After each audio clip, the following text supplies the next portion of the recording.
إن الحمد لله نحمده ونستعين ونستغفر ونعوذ بالله من شرور أنفسنا ومن سيئات أعمالنا من يهده الله فلا مضل له ومن يضلل فلا هادي له وأشهد أن لا إله إلا الله وحده لا شريك له وأشهد أن محمدا عبده ورسوله يا أيها الذين آمنوا اتقوا الله حق تقاته ولا تموتن إلا وأنتم مسلمون يا أيها الناس اتقوا ربكم الذي خلقكم من نفس واحدة وخلق منها زوجها وبث منهما رجالا كثيرا ونساء واتقوا الله الذي تساءلون به والأرحام إن الله كان عليكم رقيبا يا أيها الذين آمنوا اتقوا الله وقولوا قولا سديدا يصلح لكم أعمالكم ويغفر لكم ذنوبكم ومن يطع الله ورسوله فقد فاز فوزا عظيما فإن أصدق الحديث كتاب الله وخير الهدي هدي محمد صلى الله عليه وسلم وشر الأمور محدثاتها وكل محدثة بدعة وكل بدعة ضلالة.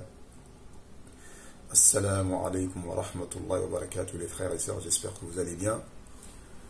Tout d'abord, nous remercions Allah Azzawajal qui nous a permis d'atteindre le mois de Ramadan. Parmi les plus grands bienfaits d'Allah Azzawajal sur une personne, c'est le fait qu'il lui permette d'atteindre le mois de Ramadan. Comme vous savez, beaucoup de personnes ont jeûné le Ramadan dernier et aujourd'hui sont plus parmi nous, subhanallah. Et s'ils avaient la possibilité de venir, ils seraient venus uniquement pour profiter des prières, du jeûne, etc. Donc nous qui sommes encore là, ceci est vraiment une faveur et un don de la part d'Allah sur nous de nous permettre d'avoir atteindre le Ramadan. Donc il faut vraiment être reconnaissant et profiter de cette période dans l'obéissance à Allah, faire le maximum d'adoration afin d'obtenir le maximum de hasanat par la grâce d'Allah Azzawajal. Donc j'aimerais attirer l'attention sur certaines choses en fait pendant le Ramadan. Et la première des choses en fait, c'est qu'en général les gens ils connaissent les annulatifs du jeûne: boire, manger volontairement, se faire vomir volontairement, avoir des rapports avec son épouse. Tous ces annulatifs du jeûne en général sont bien connus des gens et en général ils font très très attention à cela. Mais il y a un annulatif qui est très très dangereux auquel peu de gens font attention. Il y a un annulatif qui est très très dangereux auquel peu de gens font attention. Beaucoup de gens parfois l'ignorent même, subhanallah. Et tu les vois commettre cet annulatif-là sans même s'en rendre compte. Alors qu'au même moment, ils font très attention au fait de boire, manger, avoir des rapports, se faire vomir volontairement. Ils font attention à ces choses énormément, subhanallah. Il n'y a aucune goutte qui arrive dans sa gorge. Par contre, cet annulatif-là, qui non seulement annule le jeûne, mais également annule toutes les bonnes œuvres que tu as faites auparavant. Le shirk, subhanallah, le fait de donner un associé à Allah Azzawajal. Donc tout comme tu fais attention à ce que manger, boire volontairement n'annule pas ton jeûne, fais d'autant plus attention au shirk qui non seulement annule ton jeûne, mais également annule ton islam, tout simplement te fait sortir de l'islam. Efface tout ce que tu as fait auparavant comme bonne action. Donc ça c'est un mois qui doit nous permettre de méditer en fait sur le shirk, sur le danger du shirk, subhanallah. On fait attention aux annulatifs du jeûne. Mais le plus grand des annulatifs, qui est le shirk, subhanallah, on est négligent là-dessus. Tu vois des gens qui jeûnent, qui jurent par autre qu'Allah, qui font du shirk, ou des gens qui jeûnent, subhanallah, tu les vois en train d'invoquer leur mashayikh, invoquer Cheikh Ahmed Tidiane, invoquer Cheikh Ahmed Bamba, invoquer Al-Badawi, etc., etc., invoquer Ali, Al-Hussein, Fatima, etc., etc., alors qu'ils jeûnent, alors qu'ils ne se rendent pas compte en fait que à cause du shirk qu'il vient d'effectuer, tout ce qu'il a fait, non seulement son jeûne est annulé, mais tout ce qu'il a fait comme bonne action auparavant est annulé. Donc d'où l'importance pour le musulman de connaître le shirk, d'apprendre le shirk, de savoir qu'est-ce que c'est que le shirk afin de s'en éloigner. Car le shirk, non seulement anéantit l'œuvre que tu commets, mais anéantit également toutes les œuvres que tu as commises auparavant. Et ça t'interdit l'accès au paradis. Le shirk, celui qui commet le shirk, Allah lui interdit le paradis. Celui qui commet le shirk également et qui meurt dessus sans s'être repenti, il ira en enfer pour l'éternité, il n'en sortira jamais, jamais, jamais, jamais. Là, c'est même plus une question de jeûne, c'est une question d'islam. Donc, fais des efforts pour connaître le shirk, le grand comme le petit shirk. Également, toutes ces choses en fait qui sont du shirk, subhanallah. Donc, fais l'effort de les connaître. Donc ça, c'est vraiment un mois où il faut apprendre la croyance authentique, apprendre le tawhid afin de le concrétiser, apprendre le shirk afin de s'en éloigner, subhanallah. Tout comme tu fais très très attention à ce que ton jeûne ne soit pas annulé par l'eau, par la nourriture, par la fornication, etc., bah fais d'autant plus attention au shirk qui risque d'annuler non seulement ton jeûne, mais tes prières, tes pèlerinages, tes zakats, toute bonne action que tu as fait auparavant, c'est annulé. Et en plus, tu sors du cercle de l'islam. Donc, c'est un mois où il faut faire l'effort d'apprendre le shirk afin de s'en éloigner. Hein, de connaître le shirk afin de s'en éloigner.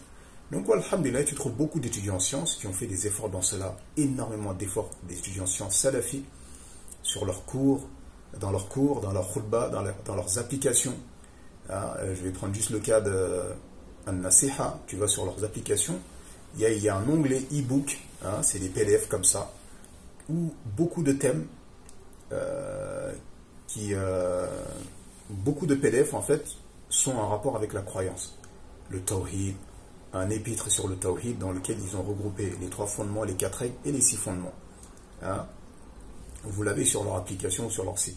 Vous avez également d'autres PDF tels que, là j'ai pas le nom, l'exagération à l'égard des tombes, le danger de la sorcellerie, le sens de la ilaha illallah, les piliers de la foi. Hein, toutes ces choses, vous les trouverez là-bas, subhanallah.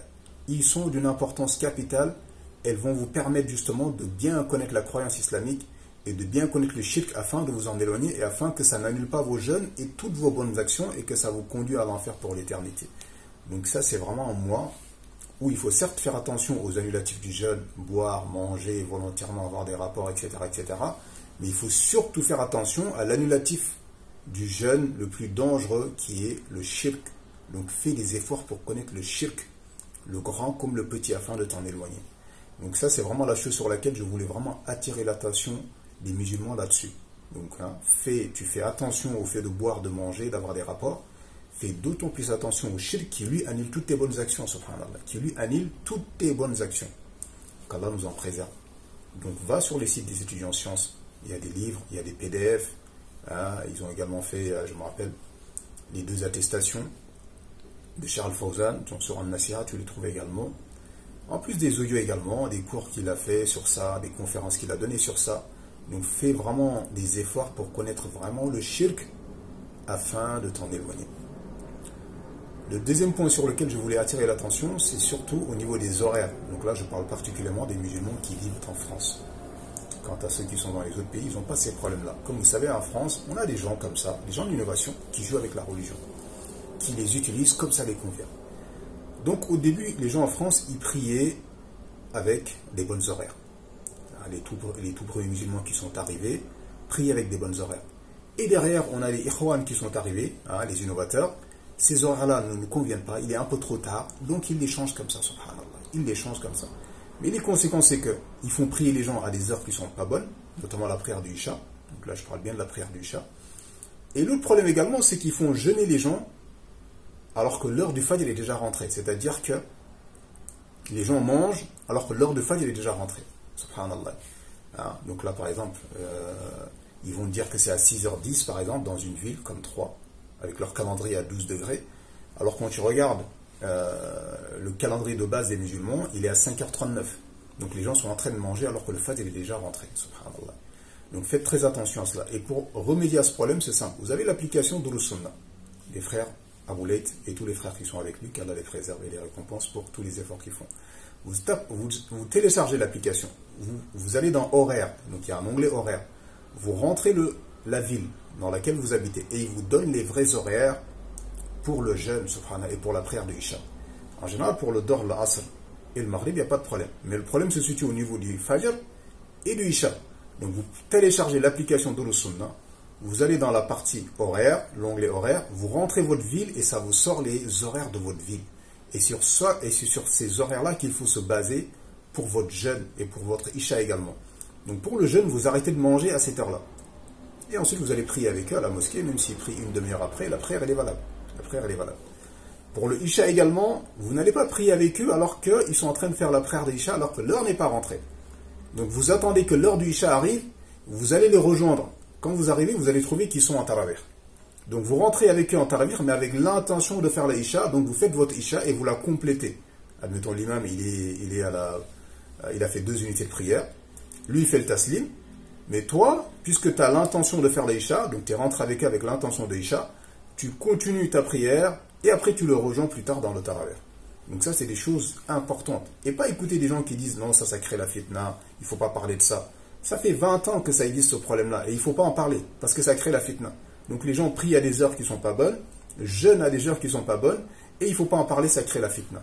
Non, tu peux conseiller, si tu as la capacité d'aller conseiller les responsables de la mosquée, et qui vont t'écouter, tu as la science, et tu sais que tu as une parole auprès d'eux, et qui vont t'écouter, tu vas le faire. Mais si tu sais que ils ne vont pas t'écouter, ils ne vont pas le faire, ce n'est pas une raison pour toi de ne pas dire ça aux musulmans. Ça, tu le propages quand même aux musulmans. Tu dis la vérité aux musulmans, avec science et sagesse, et tu l'appliques à toi-même déjà. Mais n'écoute pas les gens qui disent non, on n'applique pas ça à toi-même, ça va faire la fitna. Ne le dis pas aux gens, ça va faire la fitna. Non, non, non, yahri. Ça, c'est la vérité, ce sont les horaires. Il y a un lien avec la prière des gens, qui est un pilier, et le jeûne des gens, qui est également un pilier de leur religion. On ne peut pas se permettre de dire non, ne parlez pas de ça, ça va créer la fitna. De toute façon, aujourd'hui, on en est arrivé à un point où même parler de tawhid, ça crée la fitna. Ne parle pas de tawhid, ça crée la fitna. Ne parle pas du shirk, ça crée la fitna. Ne parle pas de l'obligation de suivre la sunna, tout crée la fitna maintenant. Donc ne parlons de rien. Parlons juste de on s'aime tous, on est tous des frères. Et il faut arrêter à un moment donné. Notre religion, elle a des bases. On se doit de parler des bases de notre religion. Si les gens ne sont pas satisfaits du fait qu'on parle des bases de notre religion, mais ça c'est leur problème. On n'est pas là pour satisfaire les gens, ni pour les mettre en colère. Nous, on est là pour satisfaire Allah Azza wa Jal, exposer la religion d'Allah Azza wa Jal, l'accepte qui veut, le rejette qui veut. Donc bien sûr qu'il faut parler de ces horaires-là. Ou tu veux qu'on en parle quand? Après le ramadan? Une fois que les gens ils ont fini de jeûner? Non, il faut en parler durant le ramadan, avant le ramadan et pendant le ramadan. On ne va pas dire aux gens non, non, non, non, non, non, non, on ne va pas parler de ça, ça crée la fitna. Aujourd'hui, tout crée la fitna. Tu parles de tawhid, tu crées la fitna. Tu parles de shirk, tu crées la fitna. Tu mets un garde contre le shirk, tu crées la fitna. Tu mets un garde contre la bid'a, tu crées la fitna. Ce que veulent ces gens-là, c'est une religion où il n'y a ni alliance, ni désaveu, il n'y a ni début, ni fin. Tout le monde est gentil, tout le monde est beau, il faut parler sur personne. Et ça leur profite à eux, en fait, subhanallah. Donc, si, il faut parler de ces choses-là. Donc, veille à ce que ton jeûne soit valable, comme j'ai dit tout à l'heure. Connais le shirk afin de t'en éloigner, car ça annule ton jeûne et toutes tes bonnes actions. Mais connais également les bonnes horaires, afin que tu puisses faire ton jeûne correctement. Tu ne vas pas jeûner, tu ne peux pas t'arrêter de manger à 6 heures, alors que le fajr, il est rentré à 5h39, par exemple. Non, il faut que tu t'arrêtes à 5h39. Donc, pour cela, c'est simple. Vous avez l'application de Rasulullah, vous rentrez dans l'application, vous téléchargez l'application. Vous mettez votre ville, vous allez dans horaire, il va vous demander votre ville. Vous mettez votre ville, ça vous donne les bonnes horaires selon votre ville. Et vous l'appliquez à vous, et vous conseillez les gens autour de vous sur cela, avec science et sagesse. Vous ne l'imposez à personne, excepté les gens qui sont sous votre autorité. Et si vous avez la capacité de parler à des responsables de mosquée, et vous savez qu'ils vous écoutent, vous allez leur en parler. Mais soit disant que ça crée la fitna, n'en parlez, ne l'applique ni à toi-même, ni tu le propages parmi les gens, mais c'est faux, subhanallah. Hein? Et comme je dis aujourd'hui, tu parles de tawhid, tu crées la fitna. Tu mets un garde contre le shirk, les fondements de la religion, tu crées la fitna. Tu mets un garde contre la bid'a, tu crées la fitna. T'appelles à la sunna, tu crées la fitna. En fait, ces gens-là, ils veulent une religion quoi? Une religion quoi? Hein, une religion qui n'a ni début, ni fin, ni limite, ni rien. Tout est bon, tout est gentil, tout est halal. Oh, subhanallah, on va où là? Avec ce rythme-là, on va finir exactement comme les juifs et les chrétiens. Comme les juifs et les chrétiens. Subhanallah. Donc là, c'était le deuxième point, les horaires. Donc faites très attention aux horaires. Faites très attention aux horaires. Donc arrêtez de manger à l'heure de dos sunna. Allez faire le Isha. Quand eux, ils sont en train de faire le Tarawih, vous arrivez, vous mettez l'intention du Isha, vous faites votre prière d'Isha, vous la complétez, ensuite vous les rejoignez dans le reste du Tarawih. C'est comme ça qu'il faut faire, subhanallah. Et c'est les savants qui ont donné ces paroles. Ce ne sont pas mes paroles, subhanallah. Et les étudiants en sciences également, Salafi le répètent tous, subhanallah. Et enfin, le troisième point auquel je voulais attirer l'attention des gens, c'est l'argent des hizbiyoun. Comment les hizbiyoun se comportent durant le ramadan avec l'argent des musulmans. Donc là, comme vous avez vu, ils sont tous au taquet, les mosquées là, qui sont bâties sur la hizbiya, à se concentrer uniquement sur l'argent des musulmans. Parce que là, c'est la saison de la récolte. Ils attendent que ça durant toute l'année, subhanallah. Donc toi, musulman, ne sois pas naïf. Le musulman, ce n'est pas un mouton. Allah, il t'a donné une raison. Il t'a envoyé un livre et un prophète. Et il t'envoie également des savants pour t'éclairer, t'expliquer les choses, afin que tu ne sois pas naïf, subhanallah. Donc comme vous savez, ces gens-là, quand le ramadan il arrive, c'est la saison des récoltes.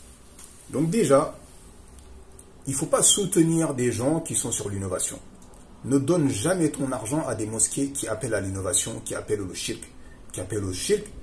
et qui appellent à l'innovation. Donne ton argent aux mosquées qui appellent au tawhid et qui mettent en garde contre le shirk, qui appelle à la sunna et qui met en garde contre la bid'a. Donc les mosquées tenues par les gens de la sunna, là tu auras une récompense énormissime, car c'est des gens vraiment, parce qu'à la base, toi musulman, tu veux que l'islam triomphe, l'islam authentique sur lequel était Mohammed sallallahu alayhi wa sallam et les compagnons. Donc il est hors de question qu'un musulman qui est sincère dans sa foi, dans ses bonnes actions, dans son aumône, dit je vais donner mon argent à des gens qui propagent le shirk, ou des gens qui propagent la bid'a, ou des gens qui propagent la fitna dans les pays musulmans, qui propagent le chaos, les terroristes. Quel musulman accepterait de faire ça, subhanallah, et qui a un minimum d'amour pour le bien?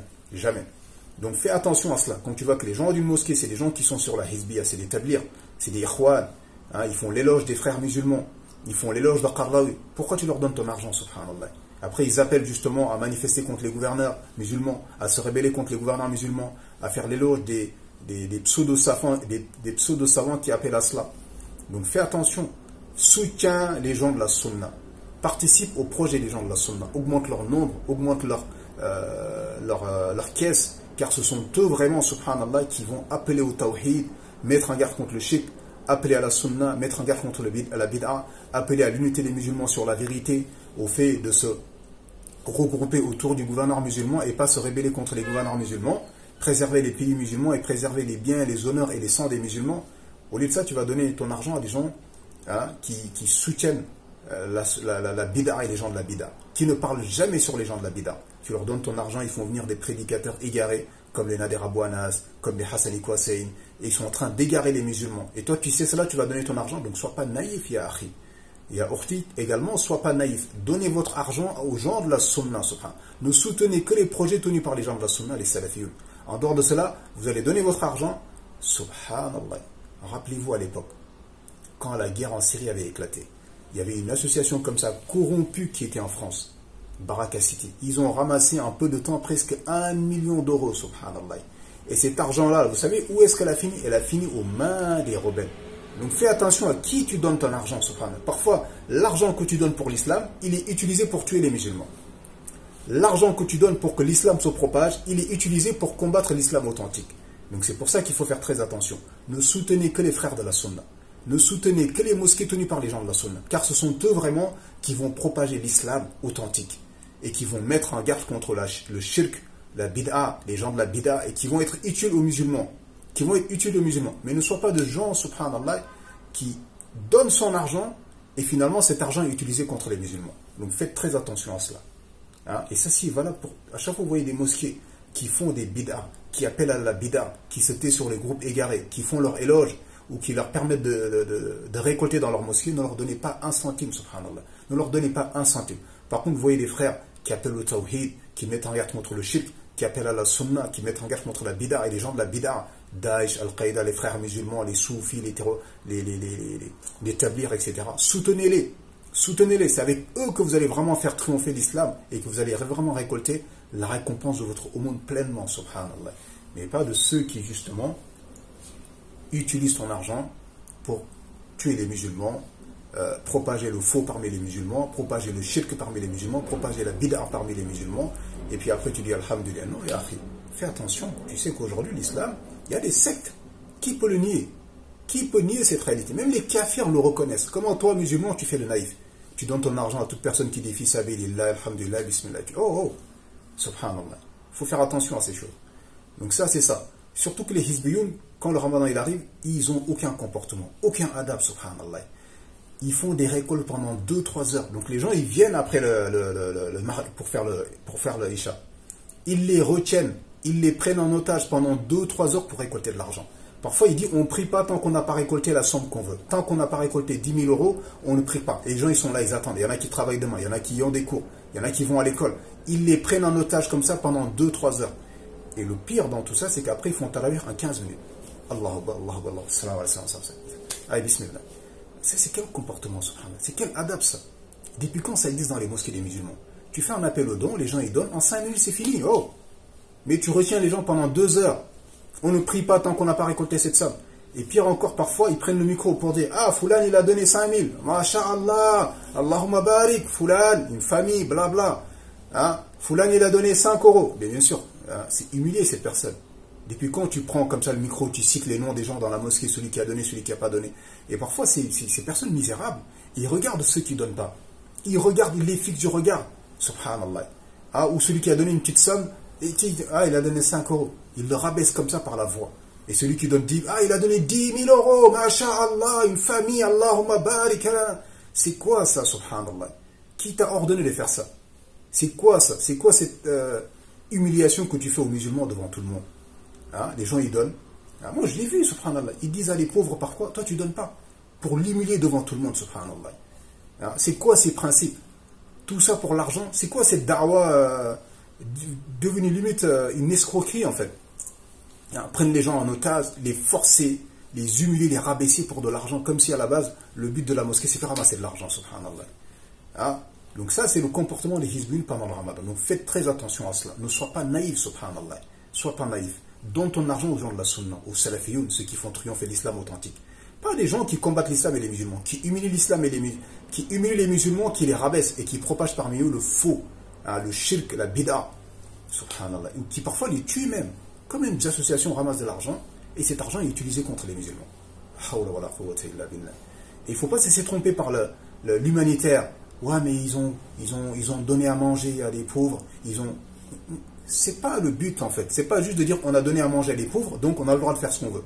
Donc sous prétexte qu'une association a donné à manger à des pauvres ou qu'elle a construit un orphelinat, elle a le droit de propager le shirk et la bid'a parmi les musulmans. Il ne faut pas être naïf avec ça. C'est comme parfois ils organisent un repas pour une bid'a. Et tu dis non, il ne faut pas parler de la bid'a, ils ont ramené à manger, les gens ils ont mangé. Mais le but c'est quoi maintenant? Nous maintenant on est devenus des gens, remplis notre ventre et détruit notre cœur, walhamdulillah. Subhanallah. Comment on peut arriver à être là comme ça? Donne-nous à manger, donne-nous de l'argent et propage parmi nous le shirk et la bid'a, walhamdulillah, tu es le meilleur des gens. Non, notre religion c'est la chose la plus chère qu'on a. Notre aqidah c'est la chose la plus chère qu'on a. Même quelqu'un nous donne la dunya, on ne lui donne pas notre aqidah.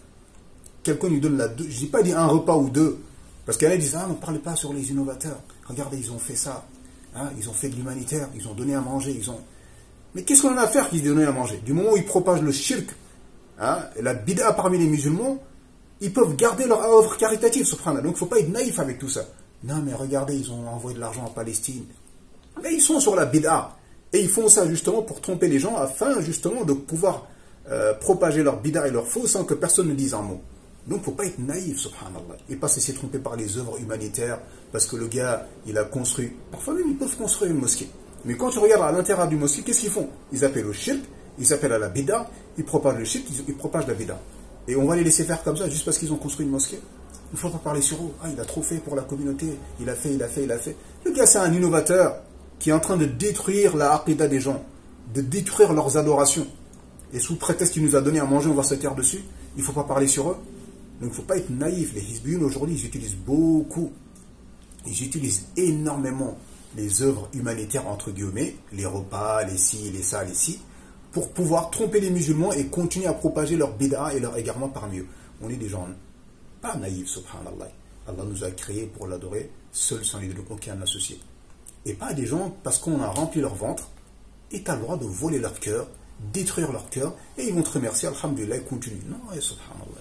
Voilà, nous on préfère préserver notre cœur, même si on doit mourir par la pauvreté, subhanallah. Car le ventre là, c'est que pour la dunya, alors que le cœur c'est pour ici dans l'au-delà.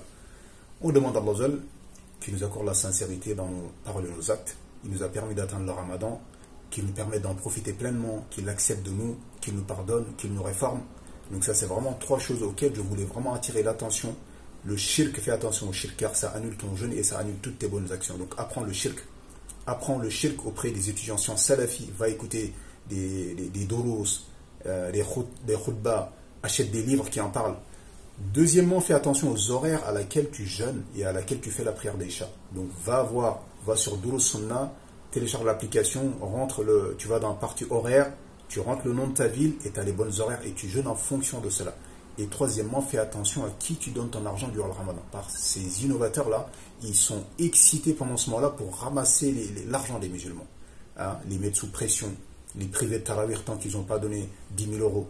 Donc fais attention, ne donne ton argent qu'aux savants, qu'aux étudiants en sciences qui sont sur des projets de mosquées, les mosquées tenues par les gens de la sunna, les salafiyoun, qui vont enseigner aux musulmans le tawhid, qui vont leur enseigner le shirk afin qu'ils s'en éloignent, qui leur enseignent la sunna, comme ça ils adorent Allah avec clairvoyance, et qui mettent en garde contre la bid'a. et les groupes de la bid'a qui appellent à l'unité des musulmans sur la vérité, le fait de respecter les gouverneurs musulmans, de ne pas se révéler contre eux, de garder l'unité des musulmans, de préserver l'unité des musulmans, les biens des musulmans, l'honneur des musulmans et leur sang également. هذا والله أعلم وصلى الله وسلم على نبينا محمد وعلى آله وصحبه أجمعين سبحان ربك رب العزة عما يصفون والسلام على المرسلين والحمد لله رب العالمين.